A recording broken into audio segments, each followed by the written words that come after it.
साक्षी पर फोन दिखाना। 1 मिनट रुक जाओ। साक्षी दिखाओ ना एक बार। 1 मिनट रुक जाओ। अरे 1 मिनट की बात है, मुझे भी तो देखना। विभोर मैंने तुमसे बोला ना कि 1 मिनट रुक जाओ, तुमसे रुका नहीं जा रहा।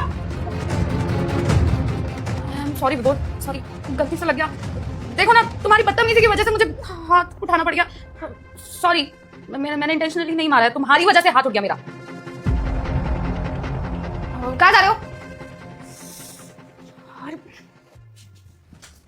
विभोर, ये क्या कर रहे हो तुम? कहाँ जा रहे हो तुम ये कपड़े पैक करके? घर छोड़ के जा रहा हूँ, शायद हमेशा के लिए। इस घर को छोड़ के? तुम्हारा दिमाग खराब हो गया विभोर। ये फोन के लिए तुम घर छोड़ के जा रहे हो? लो ले लो, हमेशा के लिए ले लो, मेरा फोन मैं चलाऊंगी ही नहीं। बात हो गई, बताओ क्या नाटक है? एक फोन के लिए, जरा सी बात के लिए घर छोड़ के जा रहे हो तुम? जरा सी बात थी, तुमने मुझ पर हाथ उठा दिया, और अगर यही हाथ मैंने तुम पे उठा दिया होता तो क्या ये जरा सी बात रह जाती साक्षी?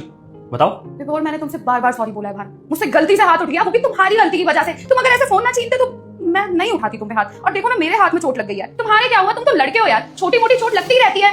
लड़कियां तो कोई भी हमारा दिल तोड़ दे, कोई भी हम पे हाथ उठा दे, हमें उल्टा बोल दे, हम सब कुछ सह लेंगे। तो फिर तो हमें लड़कियों के लिए भी यही सोच रखनी चाहिए कि लड़कियों को घर में रहना चाहिए, ऊंची आवाज में बात नहीं करनी चाहिए। अगर लड़कियों को ये फ्रीडम है ना कि वो अपने तरीके से रह सके, तो लड़कों को भी पूरी फ्रीडम मिलनी चाहिए अपने इमोशंस को एक्सप्रेस करने के लिए। और तुम जिस फोन के लिए मुझे बोल रही हो ना, ये फोन मैं कुछ देखने के लिए नहीं ले रहा था, ये तुमसे वैसे ही नहीं छीन रहा था। मैं ये फोन तुमसे इसलिए ले रहा था ताकि तुमसे 2 घड़ी बैठ के बात कर सकूं। लेकिन तुम्हें ये बातें समझ में नहीं आती हैं साक्षी।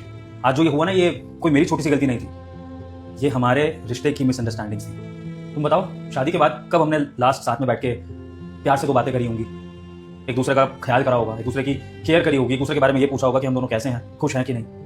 तुम अपने फोन में लगी रहती हो, मैं अपने फोन में लगा रहता हूँ, मैं अपने ऑफिस के काम में होता हूँ, तुम अपने घर के काम में होती हो।